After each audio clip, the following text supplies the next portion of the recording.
Bien, Gonzalo Semilla con nosotros. ¿Cómo estás, Gonzalo? Gracias Bien. por haber venido. No, por favor, gracias por la invitación. Vamos a presentarlo. Nació en Bahía Blanca en marzo del 72, tiene un hijo, realizó la primaria en la Escuela 4, la secundaria en el Colegio Pedro Goyena, estudió licenciatura en Economía en la Universidad Nacional del Sur, hizo un posgrado en Roma, vivió 5 años en la ciudad de Buenos Aires, trabajó y estuvo en la Universidad de Quilmes.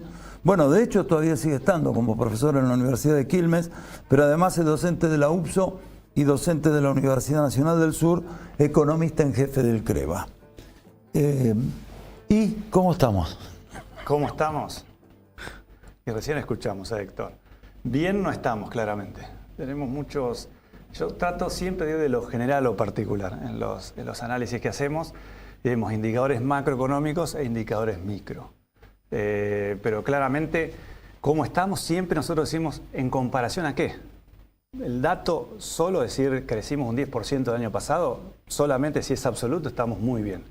Pero si lo comparamos con el 2020 que caímos casi en la misma proporción, como que saldamos las cuentas. Ahora, si vamos un poquito hacia atrás, vemos que 2018-19 caímos en el Producto Bruto Interno, nuestra economía descendió, con lo cual estamos mal. Lo mismo uno podría decir en las exportaciones. Hace dos años aproximadamente que tenemos superávit comercial, salvo algunos meses puntuales, pero tenemos superávit comercial. ¿Es buena noticia? Claro que sí. Superávit comercial significa vendemos más de lo que compramos al exterior. Exactamente. ¿Es positivo? ¿Es interesante ese dato? Sí. Ahora, ¿nos alcanza? No. Porque tenemos muchas obligaciones y compromisos asumidos. Por ejemplo, la deuda externa es una de ellas. Y lo que son las importaciones. Nosotros somos un país, o tenemos un perfil exportador de commodities, básicamente, o de productos agropecuarios de elaboración con cierto valor agregado, pero cuando nos damos vuelta y vemos nuestra matriz importadora, tenemos muchos bienes de capital y bienes intermedios que son básicos para nuestra producción. Es como decir, vendemos barato y compramos caro, claro, por decirlo de una manera. Entonces siempre tenemos ese conflicto de déficit o superávit. Tener superávit comercial es bueno. Entonces, tener un crecimiento de la economía, que lo tuvimos el año pasado, es bueno. Este año vamos a tener un crecimiento aproximadamente del 2,5%. ¿Es bueno? Sí, pero ¿es porque hacemos bien las cosas o es por un efecto arrastre del año pasado, el segundo semestre, que creció con fuerza y es como que nos dio un empujón para este año? Bueno, parece ser que así es, no porque sea crecimiento genuino, sino vamos a tener un estado económico estacionario. Te entiendo. Y la otra cuestión es la famosa estanflación. Es un estado. Es un fenómeno que se está visorando para todo el mundo, ¿no? Exactamente. Ahí estamos comenzando una recesión a nivel internacional con altos procesos inflacionarios a nivel mundial, inéditos. A ver, Estados Unidos de 2% anual está multiplicando por más de 4. Estados Unidos, Inglaterra, España, Italia, todos Francia, se agarran la cabeza. Europa. Ayer no, porque la semana pasada el corresponsal que tenemos en la radio, ¿no? El corresponsal que tenemos en Italia se agarraba la cabeza porque medida interanualmente la inflación en Italia fue casi del 10%. 40 años hacía que no tenían. Lo mismo Inglaterra, lo mismo Estados Unidos. Se está dando de la misma manera. Es decir, esto es una consecuencia de la crisis de la pandemia, de la emisión monetaria o de la emisión que hicieron muchos países, pero también tenían reservas como para bancar de cierta manera la caída de la oferta y la demanda hace 2 años atrás, y tiene que ver con ese flujo y ese movimiento de dinero en todo el mundo. Nosotros nos está pasando lo mismo, con una salvedad, que nosotros no teníamos reserva o espalda suficiente para bancar la crisis, con lo cual tuvimos que recurrir a la emisión monetaria y 2 años después estamos siendo perjudicados, por decirlo de una manera. Hay mucha movilidad y circulante de dinero en la economía que financia todas estas políticas, entonces hace que el proceso inflacionario sea muy grande, además de incorporar las cuestiones internacionales. Somos un país emergente. Cualquier conflicto en el mundo nos va a impactar. No es muy difícil. Y ahora está todo el mundo patas para arriba. Todos, incluso viendo políticas de aumentos de la tasa de interés. Es decir, cuando hay recalentamiento de la economía, lo que hacen los bancos centrales es subir la tasa de interés para enfriarla. Lo está haciendo Estados Unidos, lo está haciendo Europa. Después el Banco Central Europeo subió la tasa de 0 a 0,5% en un año, digamos, después de 11 años, de mantenerla prácticamente cero o negativa. Y eso es porque de alguna manera tiene que parar el efecto inflacionario. Acá tenemos un efecto inflacionario muy grande. Nosotros estamos duplicando nuestra inflación, con lo cual los países internacionales están cuadruplicando. Es decir, si nosotros comparamos, duplicamos, pero allá cuadriplica, no estamos tan mal. No, pero empezamos con un 40. Claro. El piso nuestro es altísimo, estamos hablando de un 80 base. Claro. Entonces, ¿eso así termina el año? El piso es, si tuviéramos una inflación del 7, que se está mencionando que es del 7 en el mes de julio, y si fuera 5% después de agosto a fin de año, estamos mínimo en un 75-80%.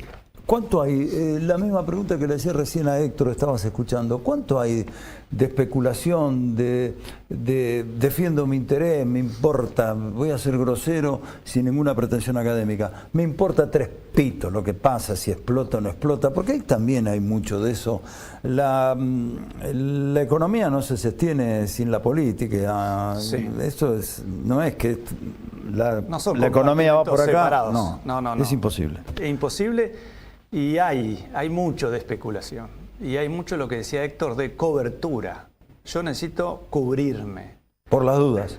El por las dudas siempre está. Yo creo que en Argentina en general, porque hay mucha gente que hace las cosas muy bien, pero en Argentina en general cualquier excusa, cualquier inconveniente es excusa válida para tocar los precios.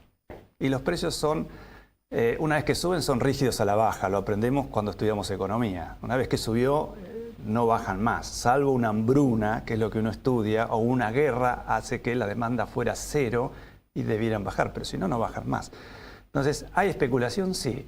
Ahora, depende de dónde hagas la lectura. Si desde el punto de vista del empresario, del emprendedor, del productor es, bueno, no tengo señales claras. Si yo no sé cuál va a ser la inflación a fin de año, cuáles van a ser las políticas y la planificación los próximos 3 a 5 años, yo hago la mía.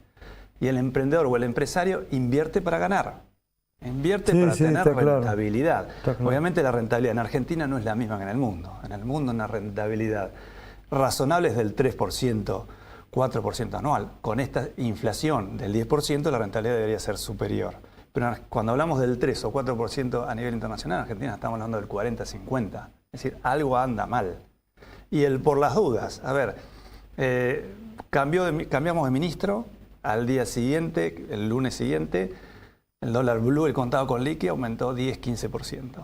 Los precios fueron en la misma sintonía y muchos otros fueron el doble, es decir, 20%. ¿Y eso por qué 20%? Porque es por las dudas, es porque me cubro.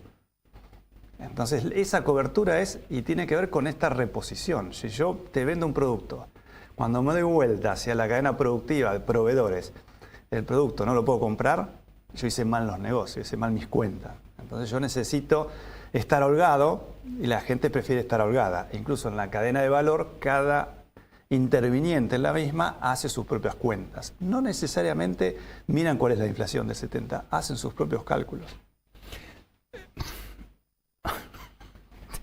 No, te iba a preguntar, no, te lo voy a preguntar, lo mismo que conversábamos sobre el final con Martín Oure, ¿no? ¿Me puedo permitir ser optimista? Siempre hay que ser optimista. Sin ilusiones, como decía acá. Me quedó esa frase de Canitrón. Soy un optimista sin ilusiones. Sí, siempre hay que ser optimista. La verdad, cuando a mí me toca hablar dentro del rol que tengo, y en general los conocidos me dicen nunca una buena noticia. Hay buenas noticias. Claro. Yo soy un transmisor de datos duros, fríos. Lamentablemente elaboramos muchos de ellos y en breve cumplo 5 años como economista jefe del CREVA y creo que lo mejor dato de inflación que yo di fue el 0,9 de aumento en abril del 2020. Y no era muy difícil saber por qué. Estábamos todos encerrados. Pero hay buena información, hay buenos datos, hay buenas cosas que se hacen, pero también la prensa no las levanta tanto, ¿no? Hace cizaña sobre Estoy de acuerdo, totalmente de acuerdo. Hay cosas buenas. Por eso digo, estamos en el medio de un gran berenjenal en donde que cada cual atiende su juego y donde puede tirar algo para sacar una ventajita. Hay industria nacional de vanguardia. que hay que apoyar. Hay pymes que hacen un esfuerzo enorme para mantener su personal, para mantener abierto. Hay emprendedores que apuestan a vender productos o servicios. Hay empresas de economía del conocimiento que también exportan al mundo. Entonces, tenemos cosas buenas, muchas, hay que darle más visibilidad. Así que optimista hay que ser, siempre poniendo lo nuestro. Digamos, no podemos desligarnos de las decisiones que toman otros. Yo creo que hay que trabajar en conjunto y hay que estar más educados, mejor educados, y todo cambio no se hace en 2 meses. Los argentinos estamos acostumbrados a querer tener la mayor rentabilidad posible en el menor tiempo posible. Y el mundo demuestra que las cosas van por otro lado. Miremos a los chinos que piensan a 500 años vista. Claro. Para nosotros sería imposible, pero sí empezar a incorporar 4, 5, 10, 15 años en general. Los políticos, los funcionarios, los empresarios, en la educación, la defensa, la seguridad, lo que es también la salud, etc. Hay una cosa que ustedes dijeron en el CREVA, como dato duro, que va en esta línea. Quizás me gustaría ampliar un poquito. Si no leí mal, ustedes dijeron que los salarios en el último año le ganaron a la inflación. Si no leí mal, ahora no. El 7 y pico %. Digamos, el salario de junio a junio, el salario es real positivo arriba del 4%. 4%. Por arriba de la inflación. Sí, porque lo que uno mide es, nosotros medimos un índice salarial que nuclea 19 convenios colectivos. Y tiene un peso relativo cada convenio o cada sector económico dentro de Bahía Blanca en función de la generación de empleo. Entonces, en la vanguardia de esos 19 convenios colectivos que nosotros miramos está el sector público, claramente, público municipal, provincial y nacional, universidades, colegios provinciales, municipios propiamente dicho, hospitales, policía. Genera mucha masa de mano de obra. Empleado de comercio es el segundo. Y así sucesivamente. Le damos un peso y miramos qué pasa con las paritarias.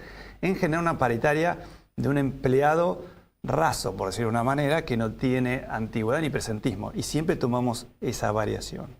Y eso nos dio positivo en el último año. Y en el primer semestre, prácticamente empardado, por decirlo de una manera, con el ritmo inflacionario. Nosotros medimos cuánto aumenta la inflación y cuánto aumenta nominalmente los salarios. Después deflactamos, le descontamos el ritmo inflacionario y vemos qué pasa realmente. El último año, como bien decís, es positivo. ¿Y ahora estamos 0 a 0? En el acumulado sería de enero a junio, estamos prácticamente empatados, levemente positivo el salario real. Obviamente, digamos, las paritarias no se ajustan todos los meses, sino hay picos fuertes. En mayo tuvimos un aumento del índice salario del 8% y la inflación no había sido bastante menor. Claro. Entonces, pero en junio la inflación fue del 5,3 y el índice salario fue del 2,5, es decir, menos de la mitad. El tema es ver qué pasa a partir de ahora de acá a fin de año. El gobierno no puede controlar la inflación, sí puede realizar ajustes paritarios a esfuerzos propios del gobierno mismo, porque necesita incurrir en mayores gastos y exigirle a las empresas también ir de la mano. Es decir, la única forma de que tener salarios reales es que pensemos en paritarias arriba del 80 prácticamente. Es muchísimo. Decime, en 30 segundos, para este semestre que comenzamos, el último del año, es difícil establecer un pronóstico, porque esto cambia permanentemente, pero viene duro, más o menos duro, viene igual, le ponemos cara fea. Viene duro políticamente. Sí, claro. Así que si políticamente viene duro, entonces decanta, digamos, negativamente hacia el resto de la economía. A nivel internacional viene muy duro, hay recesión, el COVID comienza a aflorar, China está con la política cero COVID, entonces cae la oferta de China, cae el comercio internacional, China tracciona muchísimo la economía internacional, lo mismo Estados Unidos. Sabemos que el primer ministro de Italia renunció, el primer ministro de Inglaterra renunció. Digamos, hay problemas fuertes a nivel internacional, tenemos los propios nosotros. Entonces, es un momento que no va a pasar, va a estar por encima de este semestre que viene, va a perdurar más. Y a nivel, hay mucha fuerza también para que se haga un ajuste de evaluatorio. Hoy el gobierno está devaluando alrededor del 5,5% mensual, está intentando empardar o igualar el ritmo inflacionario. Las tasas debieran subir también, no lo están haciendo, entonces no hay mucho incentivo a invertir en plazos fijos, por decirlo de una manera. Entonces el ritmo inflacionario no lo pueden sostener. Entonces hay que ver qué pasa con paritarias, qué pasa con la inflación, qué pasa con el tipo de cambio. Si hay una variación brusca al tipo de cambio, se va a trasladar a precios. Hay que ver cuáles son las brechas entre el dólar formal u oficial y el contado con liqui, el blue, hoy están arriba del 150. Está lleno de variables y yo siempre digo que esto es como un tablero de comando de algún disjockey. No me tocas. Si tocas uno, están los agudos, los graves, se saturan, explota un buffer. Es decir, esto es lo que hoy tenemos. Un gusto. Un gusto vos, ¿eh? Gracias por haber venido. Favor. Gonzalo Semilla con nosotros. Redondeamos y listo, chao. Nos vamos hasta el próximo lunes, si Dios quiere.